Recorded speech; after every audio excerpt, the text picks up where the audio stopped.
तो हमने अभी कहा, तो ऐसे एक चीज और समझें कि जिंदगी में अगर हमें ज्यादा पावे है तो हमें रिस्क भी काले पर ज्यादा, और अगर हमें कम पावे है तो रिस्क की कोई जरूरत ही नहीं है, वो तो हमें मिलता है।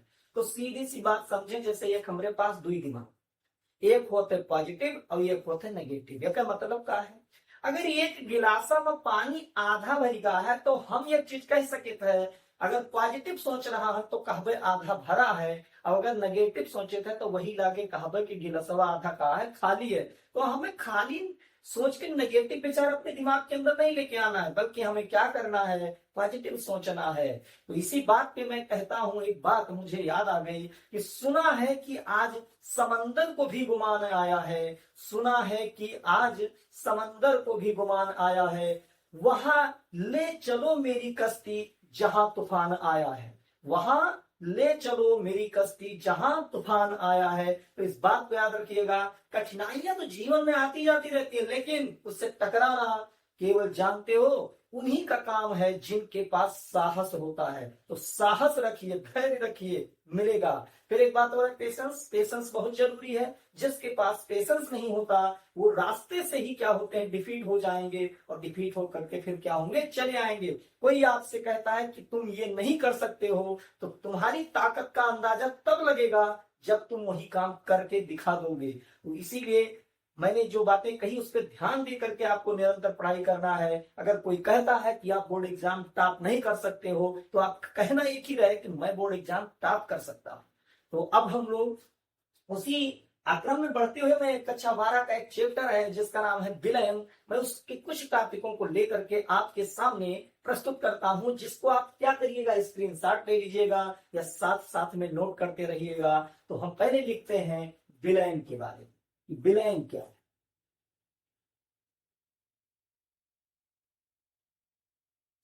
हम जानते हैं आम, क्योंकि हम लोग आम भाषा की बात करें तो जानते हैं कि जब दो पदार्थों को आपस में क्या करते हैं, मिलाते हैं।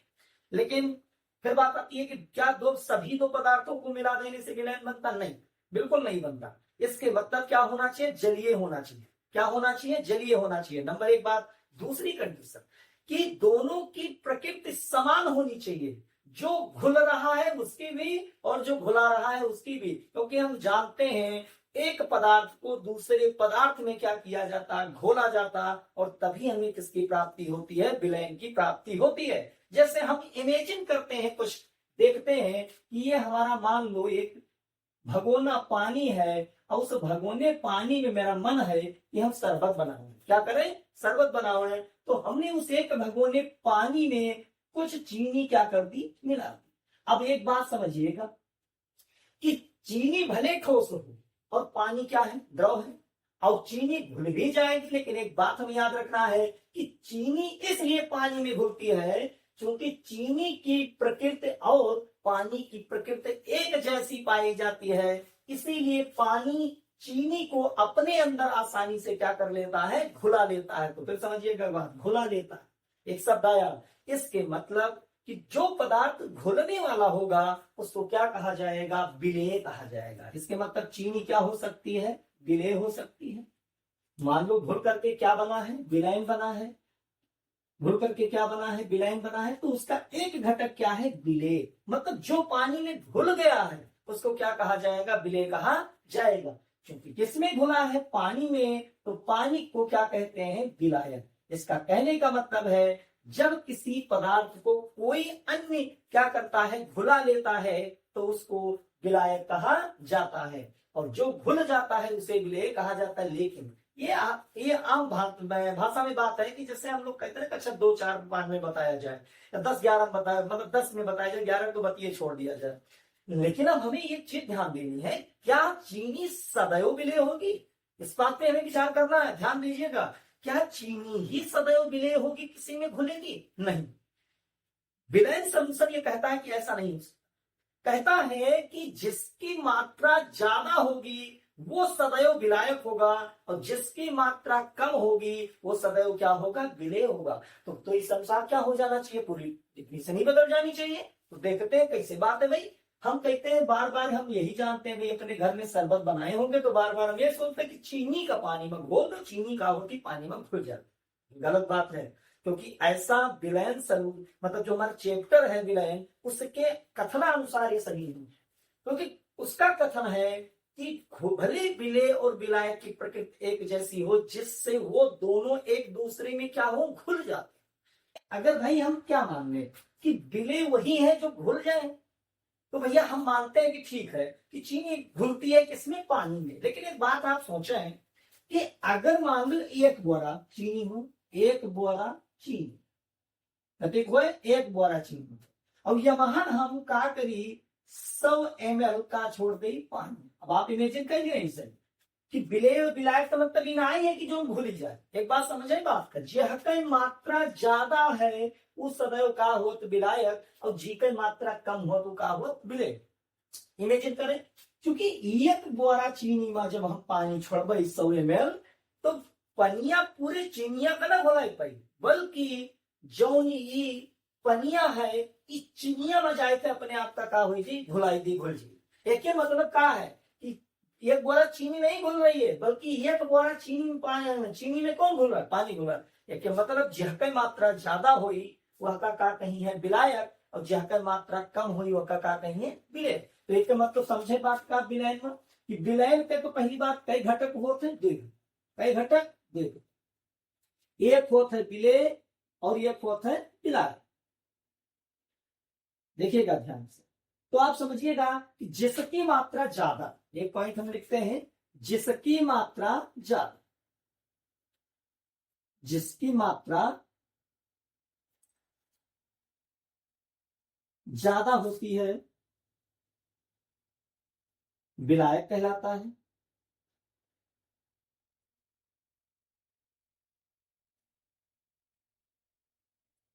विलायक कहलाता है। और जिसकी मात्रा कम होती है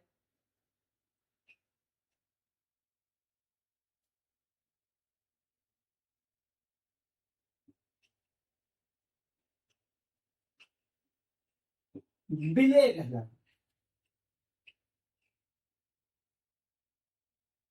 क्या कहलाता है, विलय। एक है मतलब हमका बात एक चीज समझ ही आवे कि विलयन अगर बना है तो कई घटक से दुई, एक विलय और एक विलायक। मतलब एक घुलावत है और दूसरा का होता है घुल जात है। तो वही बात का आप समझें कि जह मात्रा कम हुई उका हुई विलय, और जह मात्रा ज्यादा हुई उका हुई विलायक।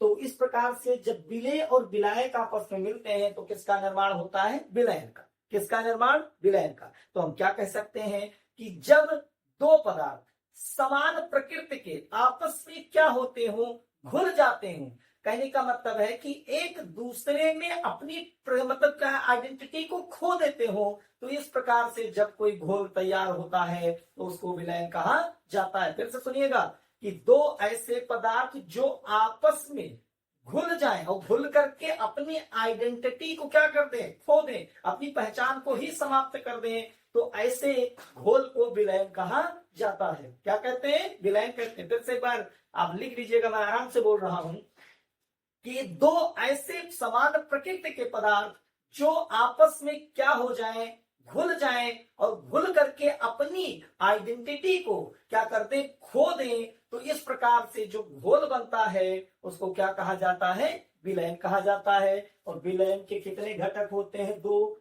विलय और विलायक, ठीक है। और कहते हैं कि जिसकी मात्रा ज्यादा होती है उसको क्या कहा जाता, विलायक कहा जाता, और जिसकी मात्रा कम होती है उसे विलय कहा जाता है। तो इस प्रकार से अगर हम बात करें तो हमें पता चल गया कि विलय क्या है और विलायक क्या है। चलिए अब आगे बढ़ते हैं इसी क्रम में।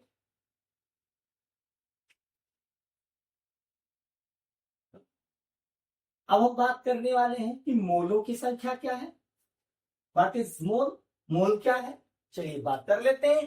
कहते हैं कि मोल जो होता है, मोल की संख्या, क्योंकि मोल की संख्या को किससे प्रदर्शित करते हैं, स्मॉल एन से। स्मॉल एन क्या है, कहते हैं जो पदार्थ लेते हैं, पहली बात तो उसका कुछ ना कुछ सूत्र पाया जाता है। क्या पाया जाता, सूत्र पाया जाता। जैसे कि चीनी की बात करें, इमेजिन करें, तो इसके मतलब चीनी का सूत्र क्या होता है, C12H22O11। तो कोई भी पदार्थ लेंगे उसका कुछ ना कुछ क्या होगा, सूत्र होगा।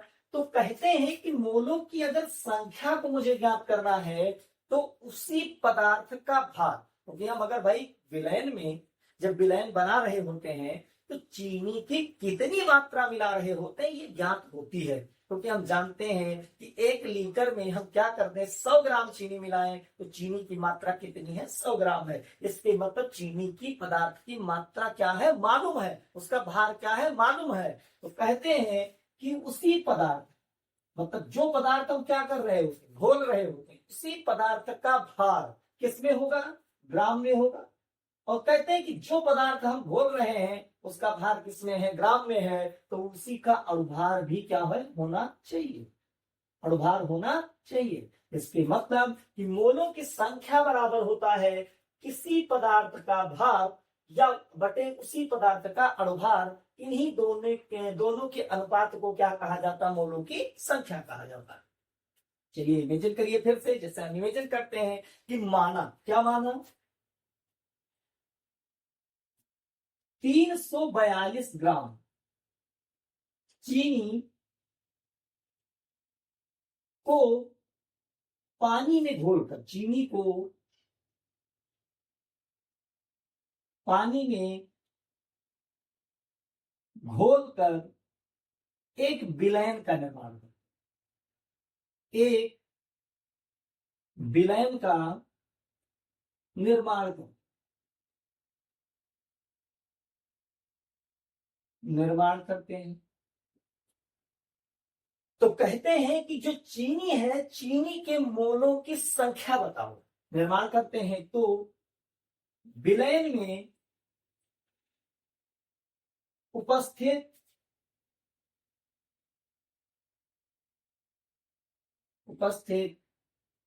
चीनी के मोलों की संख्या की गणना करो, चीनी के मोलों की संख्या की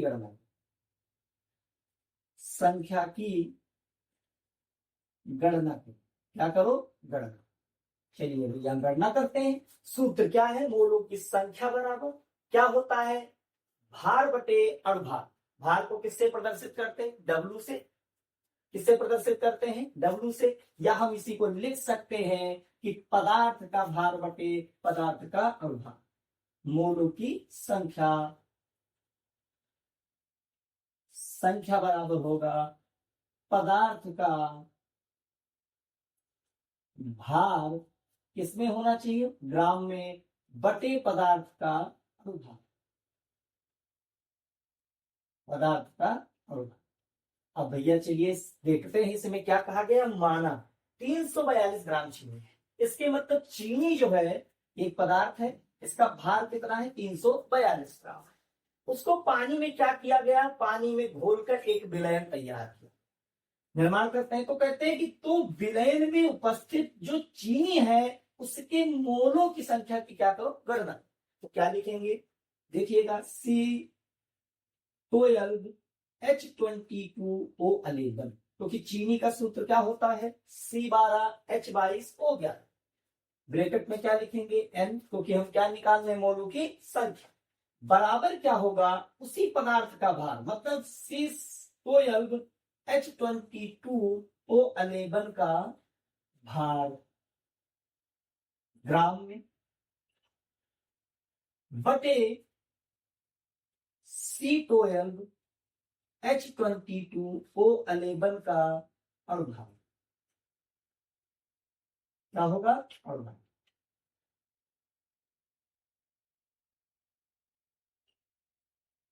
अणुभार। चलिए इस बात को फिर करते हैं। यहां पर हम देखते हैं फिर से है थोड़ा अंडरलाइन कर देते हैं, यहां से नीचे चलते हैं। आपको हम एक चीज बताना चाहते हैं कि अणुभार कैसे निकाला जाता है, क्योंकि पहले ही बात कर चुके हैं कि अगर कोई यौगिक है तो उस यौगिक में उपस्थित जितने भी परमाणु हों उन सभी के परमाणुओं में उपस्थित जो उनका भार होता है उनका क्या कर लिया जाए योग कर लिया, तो हमें उस पदार्थ का क्या मिल जाएगा अणुभार मिल जाएगा। जैसे देखिएगा चीनी में कार्बन है, हाइड्रोजन है और ऑक्सीजन है। इन तीनों परमाणुओं के अगर भारों को आपस में क्या कर लिया जाए जोड़ लिया जाए तो हमें किसकी प्राप्ति हो जाएगी अणुभार। तो कैसे देखिएगा अणुभार निकालना है किसका C12H22O11। इसका हमें क्या निकालना है, अणुभार। चलिए निकाल लेते हैं, क्योंकि अब हमने क्या कहा कि कैसे निकाला जाता। तो देखिएगा, हम जानते हैं एक बात कि कार्बन, देखिएगा कार्बन यहाँ पर 12 लिखा हुआ है, लेकिन हम जानते हैं कि कार्बन का परमाणु क्रमांक तो 6 होता है, लेकिन उसका परमाणु भार कितना होता है, 12। लेकिन कार्बन की संख्या यहाँ पर कितनी है, 12 है। तो इसलिए हम क्या लिखेंगे, 12 गुणे 12, क्योंकि एक कार्बन का परमाणु भार कितना है, 12 है। तो 12 का कितना होगा, 12 बढ़िया 144, इसीलिए उसको क्या लिखा जाएगा, 12 गुणे 12। फिर क्या लगाएंगे, प्लस लगाएंगे। फिर बारी किसकी है, हाइड्रोजन की। क्योंकि हम जानते हैं कि हाइड्रोजन का परमाणु क्रमांक तो 1 होता है, तो उसका परमाणु भार भी कितना होता है, 1 होता है। तो क्या लिखेंगे, 22 गुणे 1 प्लस, फिर आगे बढ़ेंगे ऑक्सीजन पे। ऑक्सीजन का जो परमाणु क्रमांक होता है 8 होता है, लेकिन उसका परमाणु भार एक ऑक्सीजन का कितना होता है, 16। क्योंकि ऑक्सीजन है की संख्या में कितना, 11। क्या लिखेंगे, 11 गुणे 16। क्या लिखेंगे, 11 गुणे 16। चलिए इनको मल्टीप्लाई करते हैं हम, तो क्या होगा, 12 बढ़िया 144 प्लस क्या लिखेंगे, 22, 022 लिख सकते हैं इसको, प्लस 022, फिर क्या लिखेंगे, प्लस, अब हम गुणा करते हैं। तो 16 अगर गुणा किया जाए, कि 16 मतलब जो लिखा हुआ है यहाँ पर 11 से, तो 11 छक्का कितना होगा, 66। और कितना बचा, 6। और 11 एक 11 और 6 कितना होगा, 17। टोटल कितना आएगा, 176। अगर इनका हम संयोग करें, आपस में जोड़ें, तो हमें इनका अणुभार मिलेगा 342। तो देखिएगा, हमें जिसकी जरूरत थी वो दोनों मिल चुका है। हमें पदार्थ का मतलब भार चाहिए, इसमें ग्राम में, पदार्थ का क्या चाहिए, अणुभार चाहिए, किसका, चीनी का। तो देखिएगा चीनी का भार ग्राम में कितना दिया गया, 342, और अभी हमने उसका अणुभार कितना निकाला है, 342। तो इसके आधार पर हम चीनी के मोलों की संख्या की गणना कर सकते हैं। कैसे, देखिएगा n बराबर क्या होगा, पदार्थ का जो भार ग्राम में दिया गया है कितना, 342, बटे पदार्थ का अणुभार है कितना, 342। अगर हम डिवाइड करते हैं तो मोलों की संख्या कितनी आती है, 1 आती है। इसका कहने का मतलब है कि हम जब 342 ग्राम लेते हैं चीनी को और किसी घोल में घोल करके विलयन का निर्माण करते हैं, तो उसमें जो चीनी के मोलों की संख्या होती है वो कितनी होती है, 1। इसके मतलब चीनी का मोल कितना है, 1 मोल पाया जाता है। तो आपको ये टॉपिक कैसा लगा, अच्छा लगा होगा। एक छोटा सा टॉपिक था, हम इस चैप्टर को पूरा कंप्लीट करेंगे तो आप लोग सहयोग करेंगे तब, क्योंकि आप मेरे वीडियो को देख लेते हैं और देखते भी नहीं, स्क्रॉल कर देते हैं। तो ऐसा मत करिए, वीडियो को पूरा देखिए। नहीं समझ में आता है कोई बातें, तो उसके उस जगह पर आप क्या करिए, चिन्हित करिए, आप कमेंट करिए, हम उसको फिर से क्या करेंगे, समझाएंगे आपको बोर्ड पे। लेकिन आपको वीडियो देखिए और क्या करिए, शेयर भी करिए, जिससे जानकारी दिन प्रतिदिन हम आपके पास जबरदस्त तरीके से और पहुंचा सकें। क्योंकि मनोबल क्या होता है, तभी बढ़ता है जब किसी टॉपिक को कोई क्या करता है, पढ़ता है। आप एक बात और समझिएगा, आपकी उम्र कच्ची है, आप क्या करते हैं, जितना आपका समय होता है वो आप पढ़ाई पे ना दे करके आप रील पे देते हैं, गलत बात है। क्योंकि रील अगर देखते हैं तो उसमें समय कितना व्यतीत हो जाता है और कब व्यतीत हो जाता है इसका अंदाजा नहीं होता है, और आप रात के 12-1 बजे तक पहुंच जाते हैं, लेकिन पढ़ाई से आपका कोई मतलब नहीं होता है। तो ये गलत तरीका है, इट्स अ बैड हैबिट। ये एक बहुत क्या है, गंदी आदत है, तरीका है। इसको क्या करना है, सुधारना है। तो कैसे सुधार सकते हैं, कि अब पढ़ाई से संबंधित जो वीडियो हो उनको देखिए। क्योंकि इस समय हमारा मेन फोकस क्या होना चाहिए, कक्षा 12 और 10 वाले छात्रों का, कि आगे आने वाले समय में फरवरी में मुझे क्या देना है, बोर्ड एग्जाम देना है। और सफलता उन्हीं को मिलती है जो तूफानों से क्या करते हैं, टकराते हैं। मतलब जो आपकी उम्र है, यहाँ पर दाया बाया होने में कोई कसर नहीं है, तुरंत हो जाओगे। लेकिन उसी तूफान से तो आपको क्या करना है, लड़ना है। लड़ करके मुझे यूनिक या नेक रास्ते पर जा करके अपने भविष्य का क्या करना है, निर्माण करना है। लेकिन आप क्या करते हैं, ये काम नहीं करते हैं। तो विशेषकर आप ध्यान दें, ना जाएं मतलब इधर उधर तूफानों से क्या करें, टकराने की कोशिश करें। क्योंकि ये उम्र है ना, तो उम्र को घमंड होता है कि मैं तो इस समय टीन एज में हूं, मैं कुछ भी कर सकता हूं। तो उस घमंड के आधार पे मैं फिर से एक बात कहना चाहता हूं कि मैंने सुना कि समंदर को आज भी गुमान, मैंने सुना कि समंदर को भी आज गुमान आया है, मैंने सुना कि समंदर को भी आज गुमान आया है। हम कहते हैं ले चलो वहीं ही मेरी कश्ती जहां समंदर में तूफान आया है। मतलब जहां तूफान आता है ना, उससे लड़ने की क्या करनी है, कोशिश करनी, हार बैठ करके कुछ हासिल नहीं किया जा सकता। तो आप सभी लोगों को शुभ रात्रि, आप सभी लोग स्वस्थ